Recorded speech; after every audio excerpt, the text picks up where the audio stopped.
l'exorcisme, j'en ai entendu parler. Je pense que ce sont par moments des gens qui travaillent sur des personnes, parfois qui sont malades, parfois des problèmes spirituels. Mais je pense qu'ils ont leur place dans la société. Parce que j'en ai déjà vu, par exemple, des prêtres exorcistes sauver des vies. Donc, l'exorcisme n'est pas une mauvaise chose. C'est juste peut-être qu'il y a des gens qui peut-être compliquent ça. Mais l'exorcisme en lui-même a sa place dans la société. Puisque, comme j'ai dit tantôt, il y a ceux qui compliquent l'exorcisme et ça devient un peu comme le maraboutage. Mais pour un prêtre exorciste qui est là pour peut-être soigner les malades, guérir les gens, moi je trouve que c'est le côté positif là-bas. Je vais d'abord commencer par l'entrée de jeu pour faire savoir à tous ceux qui nous regardent en ce moment que chacun est sur cette terre pour jouer son rôle. Donc quand on parle de l'exorcisme, ça veut dire que quelqu'un qui est là, qui lutte contre les mauvais esprits, qui est là, qui lutte contre les esprits cachés. Bref, l'exorcisme pour moi, c'est quelqu'un qui combat ce que nous ne voyons pas, parce que chacun a son rôle à jouer sur cette terre. Bon, j'ai déjà eu plusieurs cas, mais comme je le disais tantôt, que chacun a son rôle sur cette terre, nous sommes allés voir un exorciste qui a essayé un tout petit peu de mettre son travail à l'œuvre. Et jusqu'à aujourd'hui, nous on a eu le résultat, parce qu'il était question de quelqu'un dans la famille qui était fou, et qui on est parti voir ce monsieur qui a mis également son savoir en jeu. Et aujourd'hui, la personne est à l'aise, la personne a retrouvé sa santé. Donc je voudrais tout simplement résumer en grosso modo que chacun est venu sur cette terre pour jouer son rôle. Ce qu'on appelle désormais exorciste, ça veut dire que tu as un rôle à jouer. D'après moi, l'exorcisme, c'est une façon de résoudre les problèmes dont la science, sur le plan de la médecine, n'a pas réussi à trouver une solution. Au fait, le contrepoids de la sorcellerie. Je connais des personnes qui ont eu des difficultés dans leur vie et que la solution a été trouvée chez un prêtre exorciste. C'est que les personnes ont été délivrées. Je veux dire, il y a quelqu'un qui habitait sur la personne et qui était à l'origine de blocage de sa vie, de ses activités. Et lorsque la séance de délivrance commence, vous entendez une autre voix, une autre personne étrangère qui parle, qui dit « je ne veux pas sortir » et tout et tout. Bon, après la prière, la séance, on voit la personne est délivrée et l'impact est bien après. On voit que les activités de la victime ont repris et sa vie a repris son cours normal.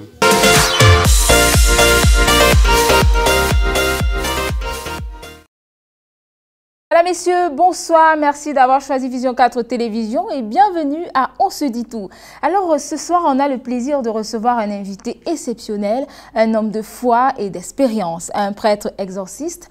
Lui, c'est le père Landry Marie. On a la chance de l'avoir dans notre plateau. On parlera de sa vie professionnelle dans l'église et surtout de sa vie personnelle. Donc installez-vous bien, la suite.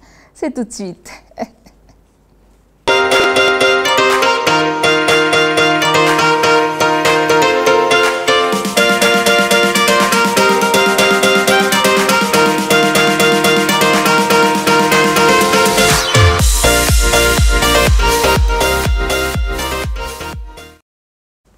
Bonsoir Père Landry et bienvenue sur le plateau de On se dit tout. Bonsoir à vous, c'est moi qui vous remercie pour cette invitation sur ce plateau. Alors vous allez bien? Ça va, je me porte bien. Merci d'avoir répondu présent à notre invitation. On a de belles questions à vous poser aujourd'hui. Oui, je vous en prie, je n'allais pas manquer l'occasion de venir sur ce plateau pour partager ce moment avec vous, surtout que les gens voient les prêtres exorcistes comme un mystère. Alors je me suis dit, si ça peut démystifier les choses, alors je vais répondre présent afin que les uns et les autres n'en soient que plus étayés. Alors on va presque tout se dire, hein. Vous êtes prêtre exorciste. Déjà, c'est quoi un prêtre exorciste? Alors, de prime abord, un prêtre exorciste, si je vais dire comme ça, si je m'en vais sous l'angle de l'Église, c'est un prêtre à qui l'évêque, le supérieur du diocèse ou d'une communauté, va confier la mission du ministère d'exorcisme, ce qu'en théologie on va appeler l'apostolat d'exorcisme. C'est ça un prêtre exorciste, et pour ce faire, l'évêque va regarder sa rectitude morale, sa spiritualité, son niveau d'étude. L'évêque va tenir compte de tous ces aspects. Et après une prière, une méditation, dans le livre des Actes des Apôtres, acte 15, 28, on dit l'Esprit Saint et nous avons décidé que l'évêque va se mettre en prière et avec l'Esprit Saint, il va décider de celui sur qui il va remettre ce ministère d'exorcisme, parce que le mot exorciser signifie chasser le démon, du latin exorcizo, c'est l'action de chasser le démon ou alors le mal sous toutes ses formes. Eh bien, ça fait combien de temps que vous êtes prêtre exorciste? Alors, si on essaye de tenir compte des années de sacerdoce, parce que nous, dans l'orthodoxie, oui. C'est quand on va te consacrer prêtre au cours de l'ordination sacerdotale que l'évêque te remet ce ministère. Ça va faire au moins plus de 7 ans, 7 ou 8 ans à peu près, que je suis dans cet apostolat d'exorcisme. Comment est-ce que vous vous retrouvez dans l'Église? Je vais dire ça comme ça. Vous avez eu une révélation ou alors ce sont les parents qui vous ont poussé? Dans l'Église, j'ai commencé comme tout le monde parce que j'ai fait le petit séminaire déjà ici au Cameroun. J'ai été au petit séminaire. Ensuite, plus tard, j'ai été dans la vie contemplative, ce qu'on va appeler les communautés religieuses, avant de me retrouver dans l'apostolat d'exorcisme. Alors, je ne pense pas que ce soit les parents, parce que c'était nouveau quand même pour nous en famille de se retrouver avec quelqu'un qui fait dans le combat spirituel.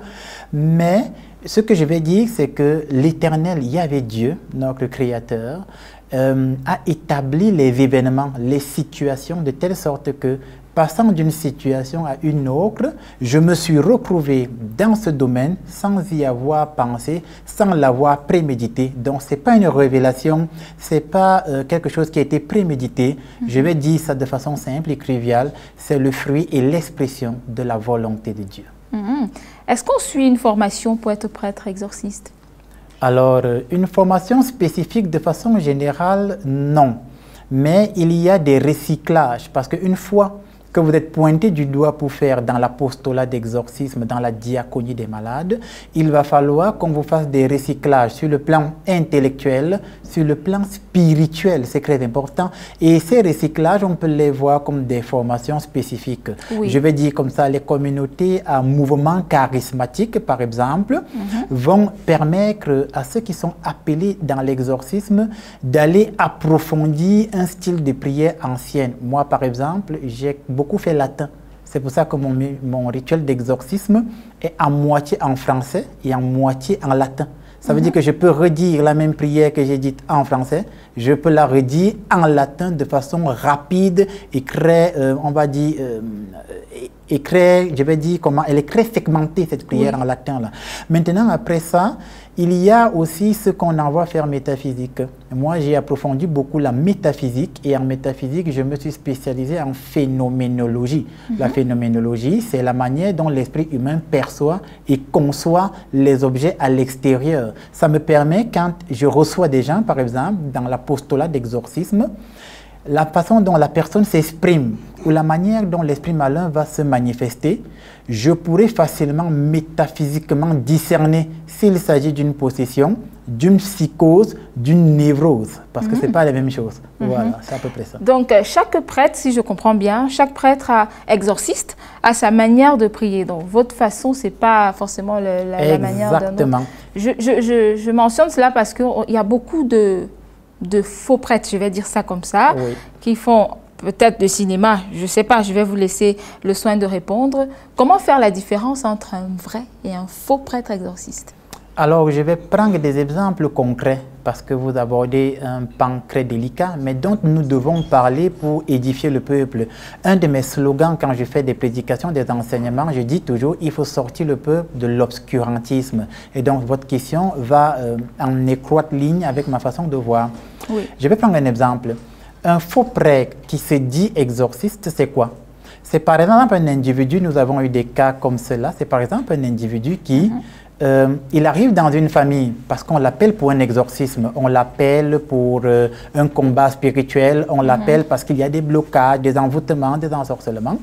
Et quand il arrive, il a dans ses effets un serpent. Je vous dis ce que nous, on a vu sur le terrain. Ça veut dire qu'il vient dans la maison d'un chrétien lambda, il a déjà dans ses affaires un serpent. Et il va jeter le serpent dans une partie de la maison à l'insu des habitants de la maison. Et au cours de la séance dite d'exorcisme, il s'en va dans la pièce, il fait sortir le serpent pour leur dire, regardez, c'était ça le blocage, c'était ça le totem. Vous comprenez? Wow. Ça, c'est l'archétype, le prototype du mauvais et du faux exorciste. Et des gens comme ça, il y en a des centaines et des millions au Cameroun, oui, et même en Afrique. Maintenant, un bon exorciste, qu'est-ce qu'il va faire? Il n'a pas besoin forcément de faire sortir un objet de chez vous. Il n'a pas forcément besoin de tirer un serpent. Il va venir prier avec vous, prier sur vous, et par l'action de l'Esprit Saint uniquement, il y aura des manifestations de délivrance, de guérison, de restauration, de déblocage. Bref, chacun va rendre témoignage de ce qu'il aura expérimenté dans la prière avec l'exorciste. Maintenant, je ne dis pas qu'il n'y a pas de totems dans les maisons, ce n'est pas ce que j'ai dit. Je ne dis pas qu'il n'y a pas des fétiches dans les maisons. Si, il y en a. Mais le problème des faux exorcistes, c'est que ce sont eux-mêmes qui créent ces faux fétiches, ces faux totems, vont les jeter quelque part et après vont dire au peuple, c'était le fétiche, c'était le totem. Il y a tellement de cas similaires par lesquels j'ai été confronté.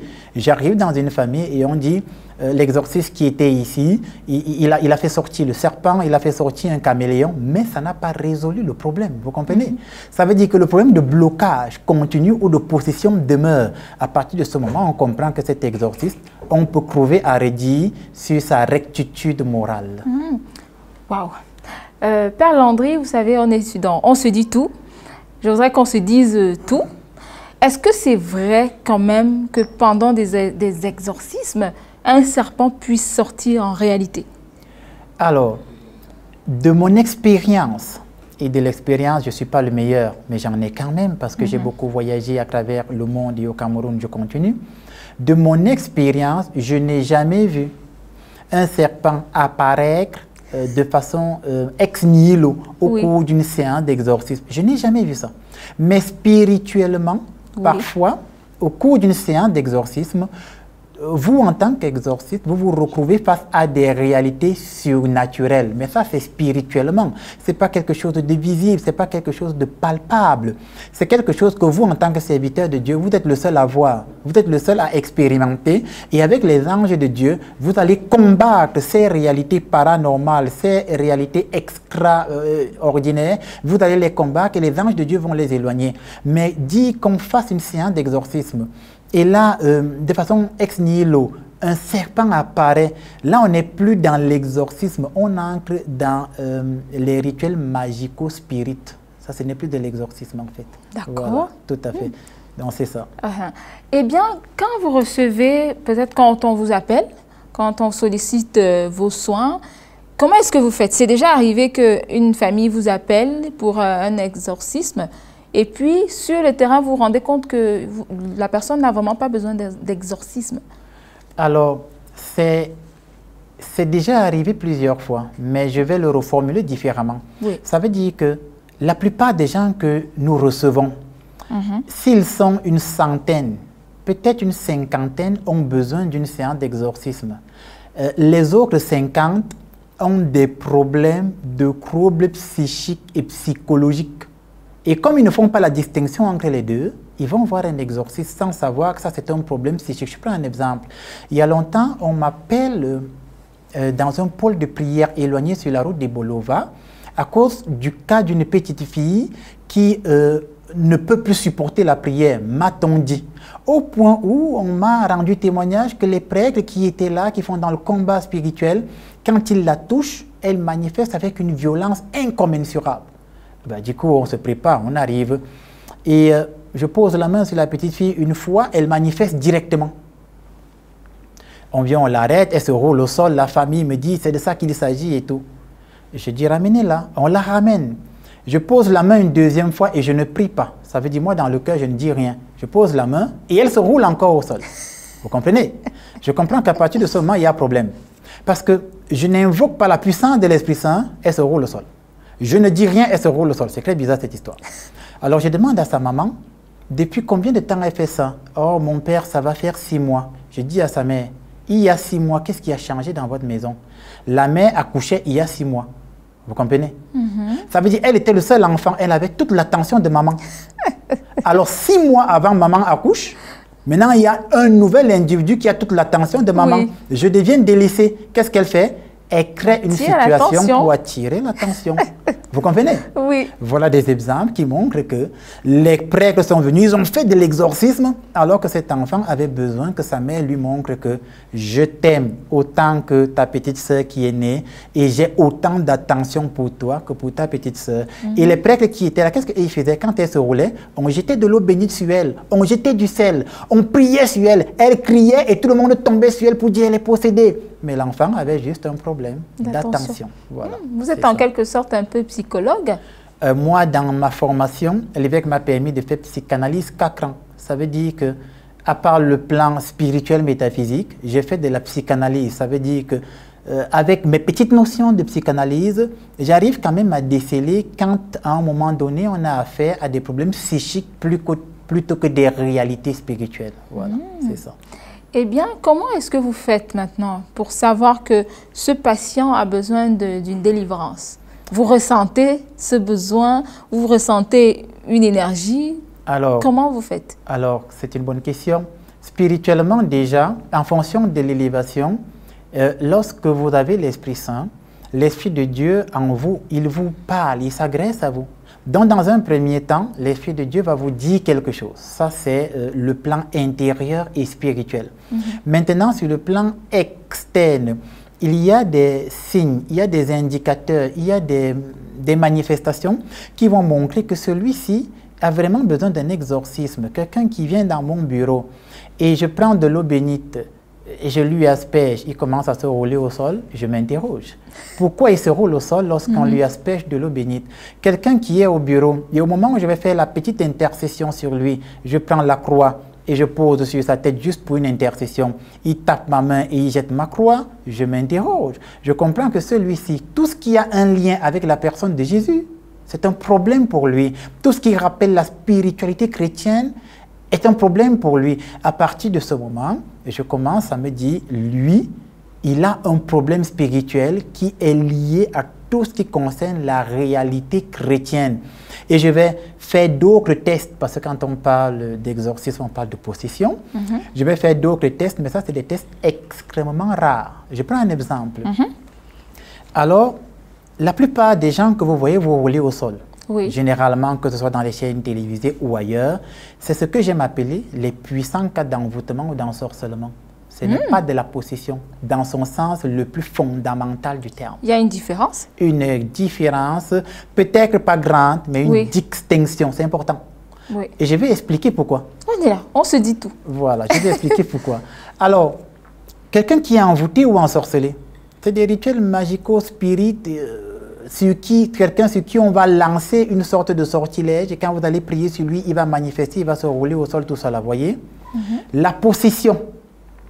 Un individu qui est possédé, ça veut dire un archange déchu qui maintenant vit dans le bas monde astral, qui possède un corps. Vous l'enchaînez, vous lui mettez de l'eau dans la bouche, il continue de parler couramment. Ça, c'est un test simple. Vous connaissez, vous, combien de personnes au Cameroun qui se roulent au sol, dont on dit être possédé? On peut lui mettre de l'eau dans la bouche et il continue de parler. Ça, c'est... J'en parle pour que les gens comprennent que l'exorcisme, ce n'est pas décret et niveau de formation. Il y a beaucoup de fois au Cameroun. Vous mettez de l'eau dans la bouche d'un vrai possédé et le démon en lui continue de s'agresser à vous. Et il vous parle en latin et en grec pour vous montrer que la dimension à laquelle j'appartiens te dépasse à tous les niveaux. Et l'eau que tu as mis dans ma bouche n'a aucun effet. Et quand le démon cesse de parler, la personne revient en elle. La bouche est pleine d'eau. C'est un test simple. Là, vous n'avez pas fait un envoûtement, un ensorcellement. C'est une possession de très haut niveau. Et vous devez vous méfier en tant qu'exorciste parce que lui, cet esprit malin, est capable de réagir avec une puissance incommensurable. Justement, en parlant de démons, les démons là partent où après? Alors, dans les évangiles de Matthieu, non, Jésus, quand il parle de l'aspect où vont les démons, il dit que les démons vont dans les lieux arides et secs. Et ces lieux arides et secs, on peut aussi les identifier comme étant le lieu où sont enfermées les entités spirituelles. La Bible va les appeler cette dimension l'enfer.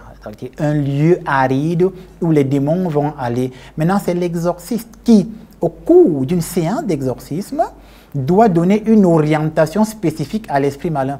Dans les évangiles de Matthieu et de Luc, lorsque Jésus va procéder à l'exorcisme du possédé de Génézareth, ce monsieur-là qui était au bord du lac, Jésus arrive, il prend la pierre, il veut frapper Jésus. Jésus va orienter les esprits sur les porcs. C'est l'une des raisons pour lesquelles nos frères musulmans ont un problème avec le porc, par exemple. Donc Jésus donne une orientation spécifique aux entités ténébreuses. Ça veut dire que c'est l'exorciste qui oriente les entités vers un lieu spécifique. Et le lieu recommandé, c'est de les envoyer en enfer, de les envoyer là où ils ne peuvent plus nuire au cruit. Parce que si vous exorcisez juste quelqu'un et l'esprit malin sort, vous ne lui donnez pas une orientation spécifique, la probabilité qu'il aille dans un autre corps est très élevée. Ah, en fait. Justement, c'était ma question, la prochaine question. Ouais. Lorsqu'on fait une séance d'exorcisme, j'y arrive, est-ce que ceux qui sont autour ont des risques, sont vraiment exposés à être atteints par les démons? C'est pour ça que l'Église, dans sa sagesse, nous recommande d'éviter de faire des exorcismes en public. C'est pour ça que moi, je suis toujours un peu surpris quand je vois que quelqu'un qui se dit exorciste commence une séance d'exorcisme en public. C'est pourquoi j'ai fait la différence entre l'exorcisme, l'envoûtement, l'ensorcellement. Parce que l'envoûtement et l'ensorcellement appartiennent au domaine de la délivrance. Or, l'exorcisme, c'est quelque chose qui englobe à la fois la délivrance et qui va plus loin que la délivrance. C'est très important. Donc, la plupart des gens qui font des séances de prière, on appelle ça la prière charismatique. Ce n'est pas de l'exorcisme. Là, il peut prier de façon charismatique, il y a des manifestations. C'est la prière charismatique. Et la prière charismatique ancre dans le cliché de la délivrance. Ça veut dire à l'instant, il prie, des gens réagissent, parfois il peut même avoir des guérisons, des délivrances. Mais l'exorcisme, c'est un rituel au cours duquel vous allez plus loin que la simple délivrance. À partir de ce moment, l'Église conseille d'éviter de faire des séances d'exorcisme en public, justement parce que dans le public, vous avez des gens qui ont une élévation basse. Et s'il y a des gens qui ont une élévation basse, ben, l'esprit malin peut le cibler et ancrer en lui. Or, quand c'est dans un cadre restreint, l'exorcisme ne sera pour la plupart du temps qu'avec ses assistants. Or, les assistants d'un exorciste eux-mêmes ont subi des recyclages spirituels, ils sont préparés. Ça fait que l'esprit malin ne peut pas leur faire du mal à eux. C'est pourquoi il faut bien comprendre la doctrine de l'Église sur la problématique de l'exorcisme. Mais est-ce que votre présence seule peut secouer un démon dans le corps de quelqu'un? Alors, je ne sais pas. C'est déjà arrivé? Je ne sais pas si ma présence seule peut secouer. Ce que je sais, c'est qu'il y a longtemps, on m'appelle à Berthois pour aller prier dans une maison. Oui. Et il y avait dans cette maison la maman et sa mère. Et quand j'arrive, la mère, qui était comme la grand-mère, elle n'est pas là. Alors nous, on dit la prière sur la maison, on prie sur la mère, on décide de rentrer. Je n'avais pas mon véhicule, donc on était à l'agence. Ce que je sais que j'ai vécu avec mes assistants. Nous sommes assis dans un snack parce qu'à Berthois, il y a des snacks à côté. On est là. Moi, je ne bois pas la bière, mais on est assis, je bois un jus. La grand-mère, c'est-à-dire la maman de la femme qui nous a invités, arrive au snack. Elle me voit. Elle se met à genoux à la porte du bar. Elle a marché à genoux de la porte du bar jusqu'à ma chaise. Mes assistants ne comprenaient pas. Si vous me demandez ce qui s'est passé, je n'en sais rien. Je ne peux pas vous dire je suis puissant, je suis fort. Elle est venue à genoux, elle a commencé à me dire, mon père, je m'excuse parce que je n'étais pas à la prière. Je ne lui ai rien demandé, rien du tout. Alors, je ne peux pas vous dire si ma présence va faire qu'un démon réagisse. Mais ce que je sais, c'est qu'il y a des gens qui ont des comportements bizarres quand ils me voient. C'est tout ce que je sais. Voilà. Bon, quelque part, c'est normal. Voilà. Eh bien, ces démons viennent d'où? Ils viennent d'où? La Bible nous dit que quand il y a eu le schisme au paradis, il y a une partie des anges et des archanges qui se sont éloignés de Dieu. Ils sont descendus sur terre et ils sont allés dans le monde ténébreux, le bas monde astral. Donc, ils viennent du bas monde astral, ils viennent dans l'univers visible et ils ont un objectif clair.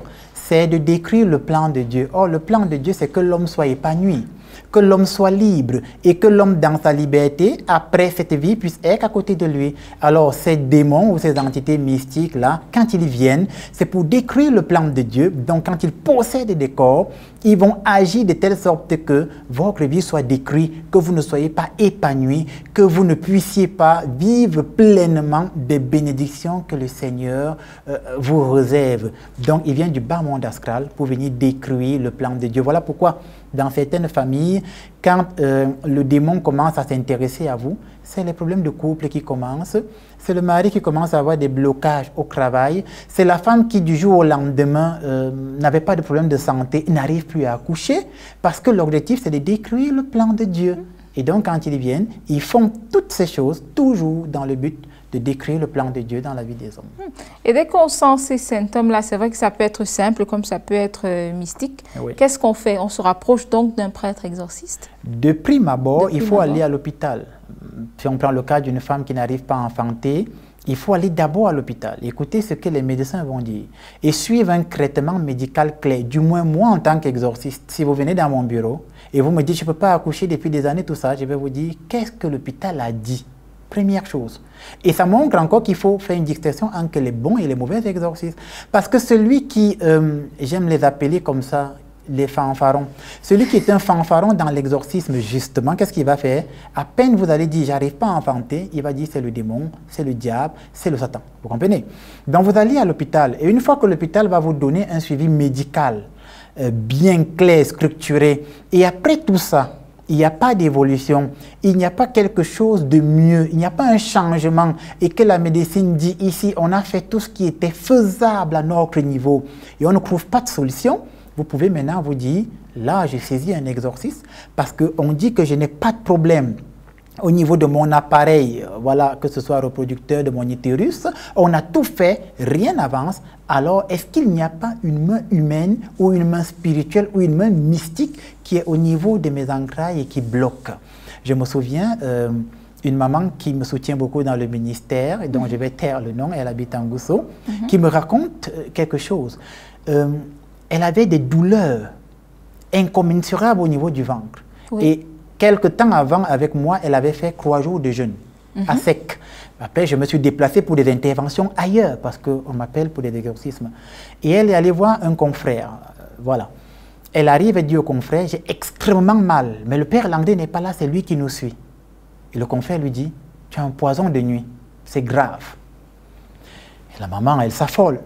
Il dit, le poison de nuit est en train de grandir et ça va finir par intenter à ta vie, tu vas mourir si on ne fait pas une intervention rapide. Elle n'a pas d'argent, elle ne sait pas quoi faire. Elle me raconte ça après.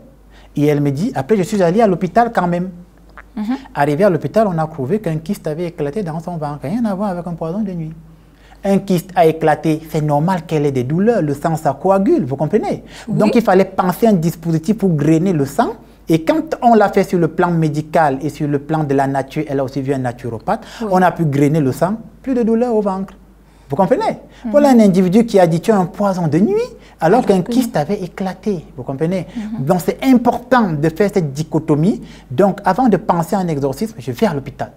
Si l'hôpital n'a donc rien vu et le mal persévère et le mal demeure, maintenant je me rapproche d'un exorciste et je dis voilà ce que j'ai fait, mais ça dépasse les compétences humaines. Alors je pense qu'ici, il n'y a que Dieu, notre Créateur, qui peut agir par vos mains et par vos intercessions. Wow. Merci Père Landry-Marie pour ces belles réponses-là. On va prendre une petite respiration, on va faire un tour dans nos rues pour prendre les réactions de nos téléspectateurs. Est-ce que vous êtes d'accord? Je suis tout à fait d'accord. Allons-y.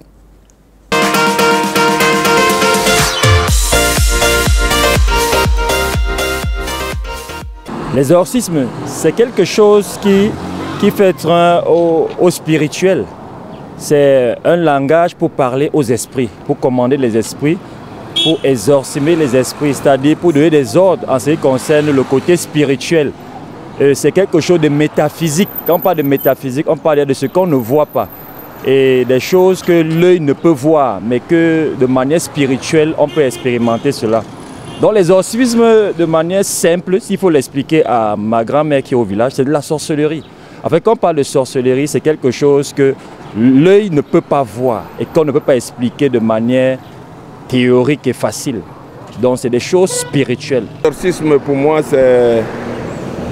c'est une science pratiquée généralement par certains prélats qui, comme nous disons souvent coutumièrement, je vais voir un prêtre exorciste qui ont certaines facultés peut-être mystiques ou alors au-dessus de notre compréhension pour pouvoir soit guérir certaines maladies, soit retirer certains sorts, certains mauvais sorts lancés à certaines personnes. Dans cette pratique d'exorcisme qui font un peu des sciences occultes. L'exorcisme pour moi c'est simplement la pure sorcellerie, c'est tout. On connaît quoi que l'exorcisme? Je ne connais pas. C'est que l'exorcisme. L'exorcisme c'est... Les feux ici? Non, ce n'est pas le feu. Oui. C'est enlever les mauvais esprits, non? S'il n'y a pas la sorcellerie, les mauvais esprits vont être où? C'est ça. Vous avez eu un cas? L'art de prédire ou alors de guérir certaines maladies mystiques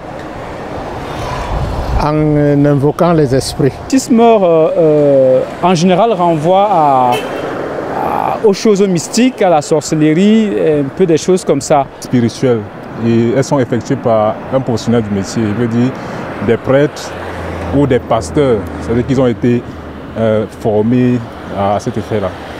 J'ai suivi des cas, mais personnellement je n'ai pas eu de cas, même dans ma famille. Un prêtre exorciste de l'église gallicane, anglicane, oui, anglicane. C'est passé comment? Ah, l'enfant est tombé, il se perd. Les esprits se perdent, il parle des choses, il est là, il ne sait pas ce qu'il dit. Maintenant, il y a certaines personnes, des démons, c'est un démon qui parle dans son corps. Lui-même ne sait pas. J'ai déjà assisté à l'exorcisme où un prêtre exorciste en général prie pour chasser un démon, pour chasser un esprit dans la vie de quelqu'un. Et j'ai aussi assisté pour un pasteur où quelqu'un prie et peut chasser un mauvais esprit. Et moi-même, j'ai déjà expérimenté cela en priant dans la vie de quelqu'un pour chasser un mauvais esprit de sa vie. Oh, quelqu'un a été délivré en fait, des mauvais sorts qui lui étaient faits et puis soit peut-être, c'est-à-dire dans un village, on a fait appel à un prêtre exorciste qui a déterré certaines choses maléfiques qui ont été plantées par les gens qui font des voyages de nuit. Alors ils ont fait ça soit peut-être pour anéantir certains enfants ou bien certaines personnes au village. Et ils les mettent sous leur contrôle, malédiction, ceux-là ne deviendront rien. Tout ce qu'ils veulent entreprendre, c'est... Les réactions pour connaître que quelqu'un a un mauvais esprit, cette personne entre en transe. Les résultats sont bénéfiques puisque la personne est sous la domination d'un esprit maléfique qui agit. Et lorsqu'on donne autorisation à cet esprit de partir, la personne devient elle-même. Puisque la personne n'était pas dirigée par son propre esprit. La personne était plutôt dirigée par un esprit malin, par un mauvais esprit. Bon, les cas, j'en ai déjà eu, beaucoup plus dans ma famille, où un membre de ma famille, subitement, on était là, on causait, elle est entrée en transe. Elle a commencé à manifester des actes. Bref, moi je ne comprenais pas très bien ce qui se passait. Moi je me disais que peut-être qu'elle était en train de... Elle tombait l'épilepsie. C'est un voisin maintenant qui vient me faire comprendre que non, elle est en train de tomber les esprits. Il faut aller voir le prêtre exorciste pour qu'on essaye de prier pour elle, pour apaiser ça. Bref, pour chasser l'esprit en question. Bref, nous sommes allés voir le prêtre. Il a commencé avec les scènes de prière pour pouvoir évacuer le mauvais esprit. Après, à quelques instants, ma soeur s'est calmée. Quelques jours plus tard, elle a encore rechuté. Ce qui fait que quoi? Quand nous nous sommes séparés, on nous a fait comprendre que l'esprit en question était déjà sorti sur elle. Mais malheureusement, quelques mois plus tard, le même esprit est encore revenu. Donc du coup, je ne sais vraiment plus à quel sein me vouer. C'est un peu la situation que moi particulièrement, j'ai eu à vivre dans ma famille.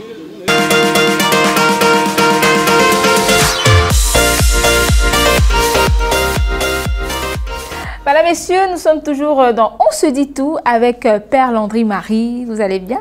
Oui, ça va, ça va. Alors, on continue. D'accord. On va revenir sur vos séances d'exorcisme. D'accord. Vous avez déjà eu des séances très rudes? Oui, ça m'est déjà arrivé, ça m'arrive. Si vous entendez par séances rudes, des séances d'exorcisme au cours desquelles j'ai des manifestations qui, en tant qu'exorciste, moi-même m'inquiètent, alors oui, c'est déjà arrivé. C'était un étudiant il y a très longtemps et sa mère me l'amène déjà et elle me dit, lui, je ne sais pas ce qui lui arrive, tout ça là, comme d'habitude.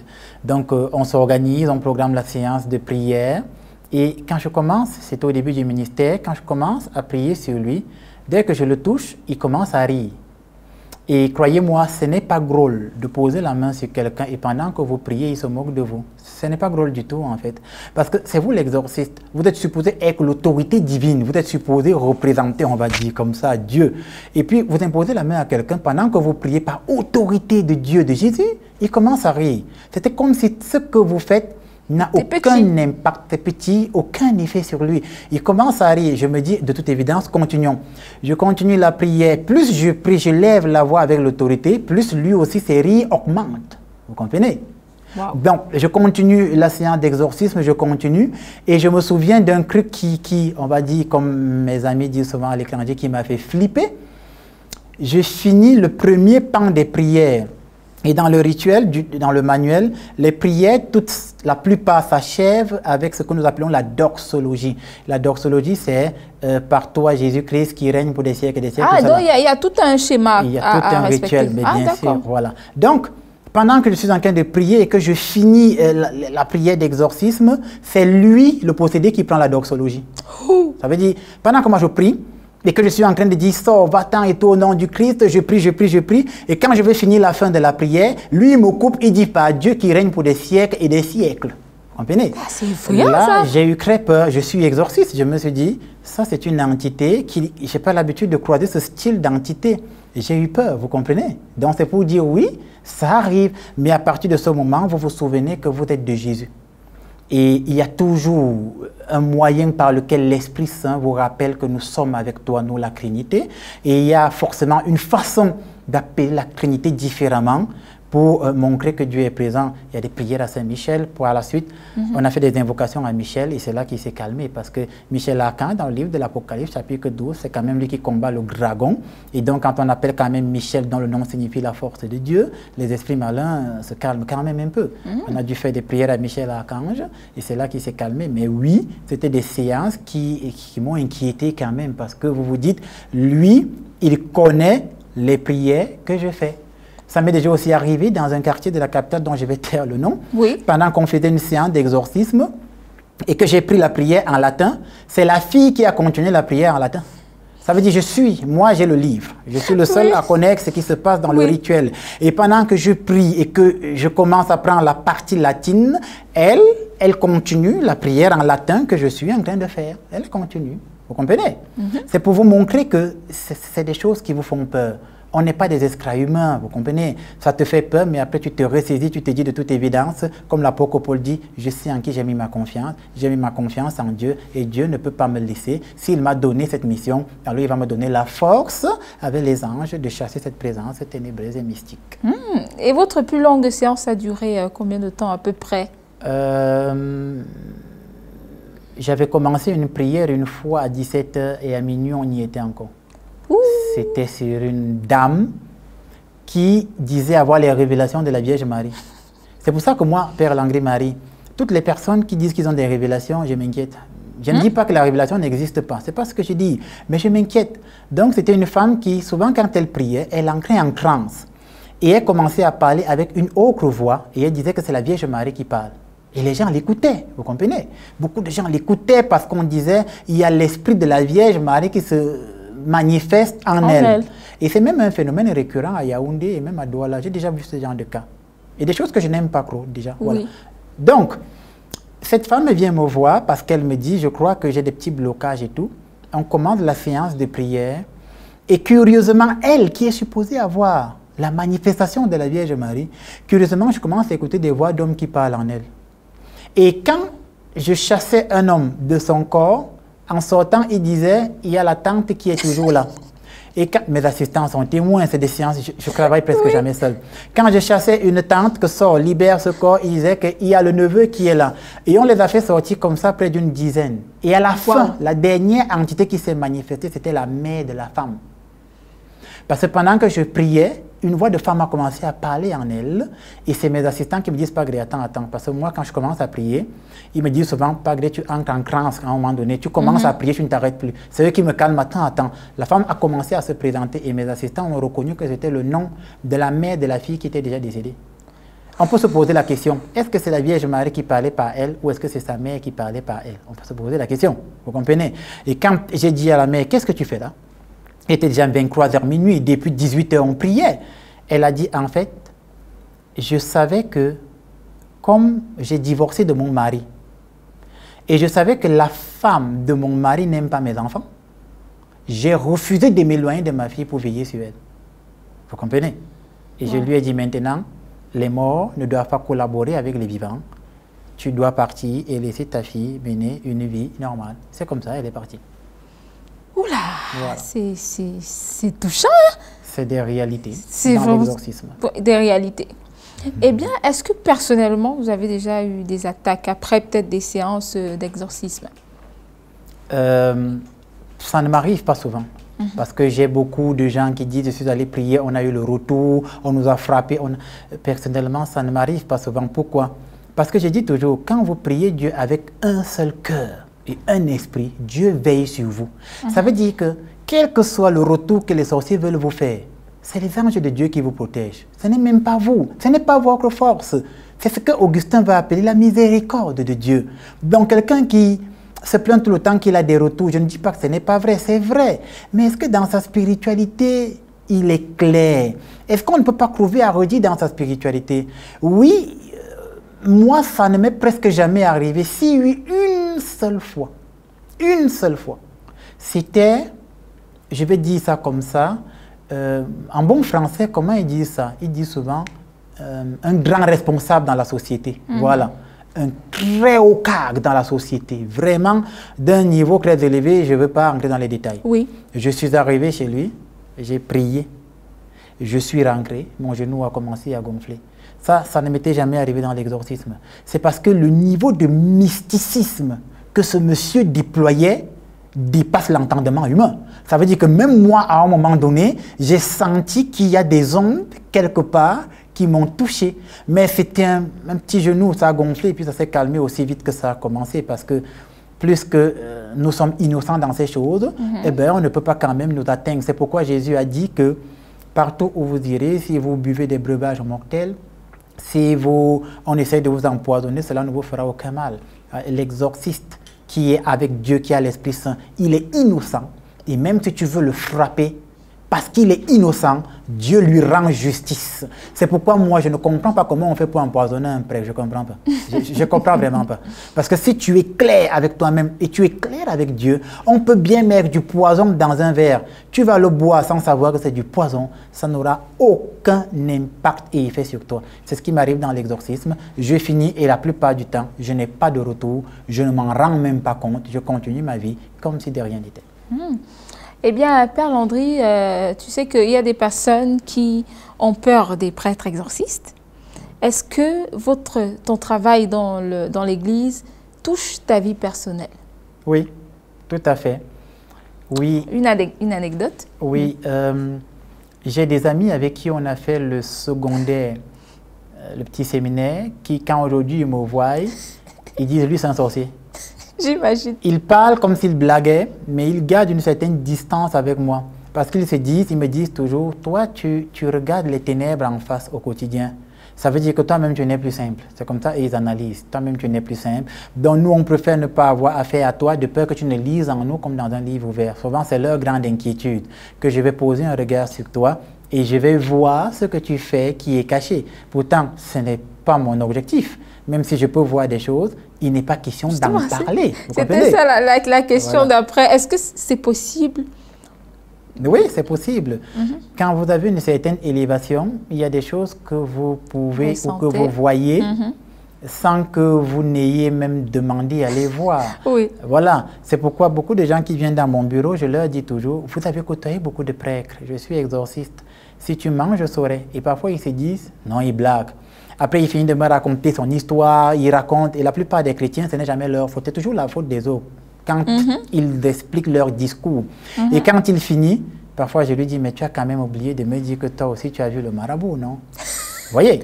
Et là, il dit, c'est arrivé quelques fois, mais il ne m'a pas dit ça. Vous voyez? Donc, oui, ça arrive que parfois vous allez voir des choses que vous ne devez pas voir et vous n'êtes pas obligé d'en parler. C'est ça qui fait peur aux gens, en fait. Ils se disent, il va voir ce que je fais, alors pour qu'il ne voie pas, je préfère m'éloigner de lui, comme ça je n'ai rien à faire. Ça, c'est de un.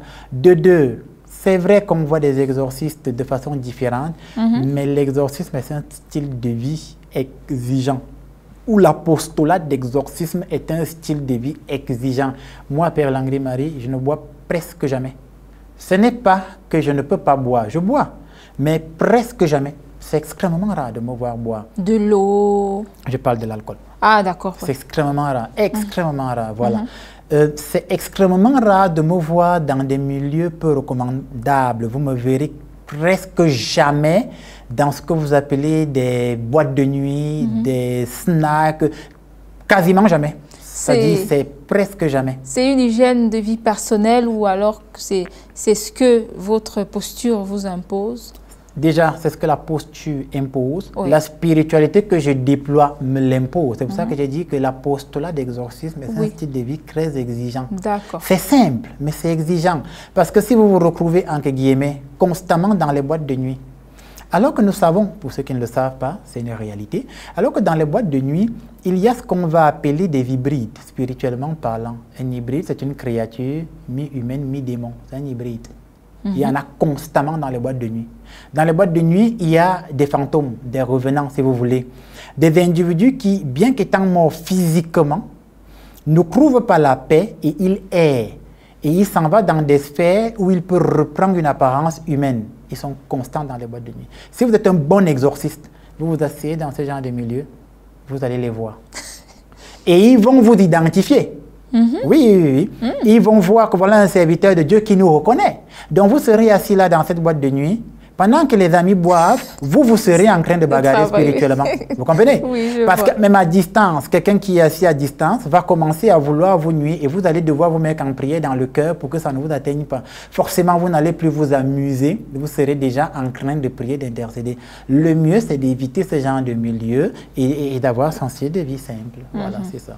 Et du coup, tu as quand même des amis encore, Père Landry? Très peu. Il faut appeler le chat par son nom. Moi particulièrement, j'ai très peu d'amis. Quand je dis très peu, je ne sais pas si j'en ai 5. Je ne sais pas. Non. Très peu d'amis. Pourquoi? Une première vague de mes amis s'est éloignée parce que j'ai commencé à faire dans l'apostolat d'exorcisme parce qu'ils étaient inquiets, ils avaient peur. Oui. Une deuxième vague d'amitié, je me suis éloigné d'eux parce qu'ils ont commencé à me nuire. Des gens viennent vers vous. Ils sont vos amis, entre guillemets, ils disent qu'ils sont vos amis. Et puis, quand ils peuvent vous nuire, ils n'hésitent pas. Vous comprenez? Oui. Je me suis éloigné de ce type de personnes. Ça fait qu'au jour d'aujourd'hui, j'ai très peu d'amis. Et même avant, j'avais beaucoup d'assistants. Aujourd'hui, je ne sais pas si j'ai 2 assistants. Je ne sais pas, à peine.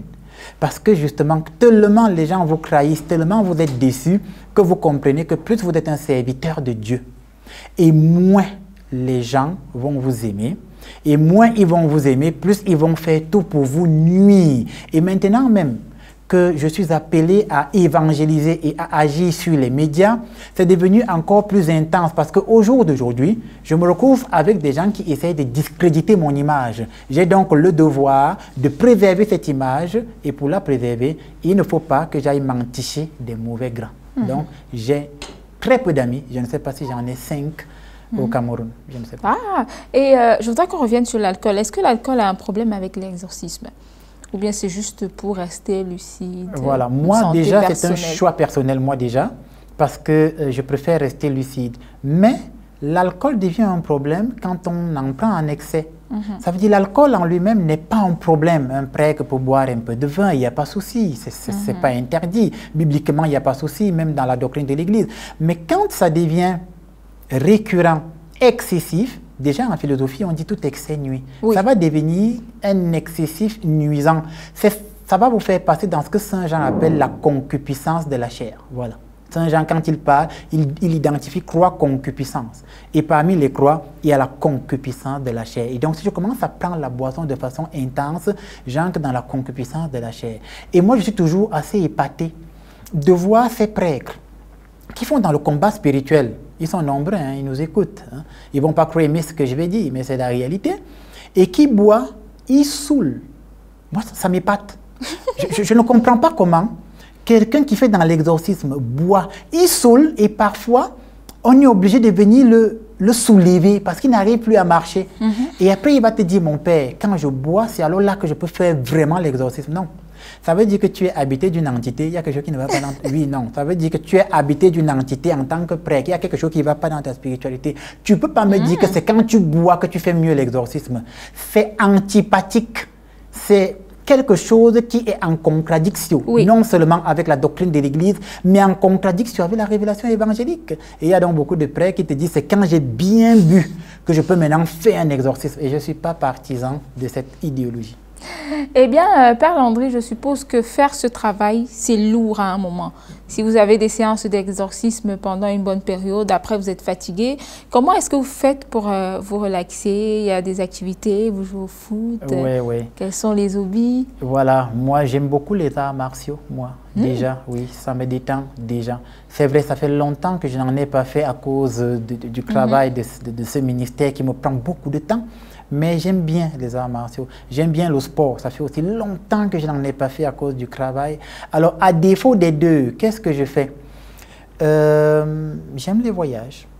Donc, quand j'ai un petit intervalle, si je peux faire un voyage, eh ben, j'en fais. Ou bien si je vais dans une ville pour prier et que je peux m'y attarder un petit moment, juste pour découvrir le paysage, je découvre le paysage avant de rentrer parce que le ministère est très lourd. Voilà. J'aime aussi bien les documentaires animaliers. J'aime me cultiver. J'aime beaucoup les animaux. Donc, je peux regarder des documentaires animaliers 2, 3, 4 heures de temps. Et ça vous permet de Ça me permet d'évader. Non seulement je me relaxe, mais j'en apprends beaucoup parce qu'il y a toujours un truc à apprendre sur la nature et tout ça. Donc, voilà quelques hobbies qui me permettent de déstresser, même si en ce moment, j'en ai vraiment besoin de déstresser, mais je ne peux pas parce qu'il y a tellement de cas en suspens, il faut que je prie avec eux en semaine et les semaines qui vont suivre. Et ainsi de suite. Voilà. Et j'ai failli oublier, est-ce que les séances d'exorcisme se font sur plusieurs jours, parfois, ou bien une heure, une journée suffit? Voilà, ça dépend des cas maintenant. Il y a des maléfices. Au bout d'une séance de prière, le maléfice sera rompu et la personne retrouve, voilà, on va dire, sa délivrance, sa guérison et c'est fini. Il y a d'autres maléfices, ça va vous prendre des jours. Maintenant, il y a des maléfices qui vont vous prendre des semaines. Il y a des pactes. Lorsque quelqu'un a fait un pacte de sang, il était dans un cercle ésotérique et il a fait un pacte dans lequel il a dit désormais mon corps et mon âme vous appartiennent. Il a fait un pacte. Et après, subitement, il dit, je veux sortir de là. En une séance d'exorcisme, vous n'allez pas résoudre ce problème. Non. Pourquoi? Parce qu'à chaque fois que vous allez prier, ceux à qui il a donné autorisation vont prendre le pacte et vont vous montrer pour dire, nous avons autorité sur lui. Et toi, l'exorciste, tu ne peux pas venir le prendre sans avoir payé le prix. Vous comprenez? Il y a un prix à payer parce qu'il a donné de son sang. Il a fait un pacte. Il faut payer le prix. C'est ce qu'on appelle en métaphysique le principe d'échange équivalent. Ils vont demander quelque chose d'équivalent pour l'arracher de là. Et comme vous ne pouvez pas donner quelque chose parce que vous n'êtes pas un ésotérique, vous allez devoir demander l'assistance des anges et des archanges pendant des jours pour l'arracher de cet hôtel de Baal ou d'Astarté. Ça va vous prendre beaucoup de temps pour briser ce pacte. Voilà. Merci. Et aussi, est-ce que les patients se souviennent Est-ce que les fidèles se souviennent des séances? Alors, beaucoup s'en souviennent. C'est pourquoi j'ai dit que la possession, dans son sens le plus fort, c'est autre chose. Beaucoup, quand vous demandez s'ils s'en souviennent, s'ils se souviennent de la prière, oui, ils se souviennent de la prière, sauf si... Non, de ce qui s'est passé, de ce qui se passe, ceux qui parlent en eux. Ah, d'accord, lorsqu'ils sont en état de transe. Oui. Certains s'en souviennent, mais quand il s'agit d'une possession dans le sens le plus fort du terme, ils ne s'en souviennent pas. Parce qu'un véritable possédé, Ce n'est pas lui qui agit. C'est une entité qui a pris corps de sa chair et qui agit par son corps. Et le jour où vous le délivrez, le dernier souvenir qu'il avait avant d'être possédé, c'est ça qui revient dans son esprit. Et ce genre de cas, c'est extrêmement rare. C'est pourquoi j'ai dit, il y a beaucoup de puissants envoûtements, des puissants ensorcelements, des maléfices, parce que la plupart des gens sont envoûtés, ensorcelés. Vous priez sur eux, et puis ils se rappellent, on a prié sur moi, j'ai entendu tel qui parlait et tout, mais le possédé en lui-même, quand c'est l'entité démoniaque, il ne s'en souvient pas. Ce n'est pas lui qui agissait. Merci, Père Landry. Eh bien, on va sortir avec cette question. S'il fallait donner un conseil aux jeunes qui voudraient suivre vos traces, ce serait lequel? Il faut être l'ami de Jésus. Parce qu'un bon exorciste est celui qui prie en tout temps et en tout lieu. Et toute sa vie est dirigée par la personne de Jésus. Il n'y a pas d'alternative. Celui qui aspire à faire dans l'apostolat d'exorcisme est quelqu'un qui n'est dirigé que par l'Esprit Saint uniquement. Et cela exige une proximité avec Jésus. Et cette proximité avec Jésus, vous ne la trouvez que dans la prière intime et personnelle. Si vous n'êtes pas un homme de prière, une femme de prière, vous ne pouvez pas devenir un exorciste ou alors quelqu'un qui fait dans l'apostolat ou le ministère de la délivrance. Merci Père Landry pour les conseils, pour les informations et merci aussi d'être passé. Merci, c'est moi qui vous remercie de nous avoir permis de communiquer sur l'apostolat d'exorcisme et je pense que ça va aider plus d'un de vos téléspectateurs.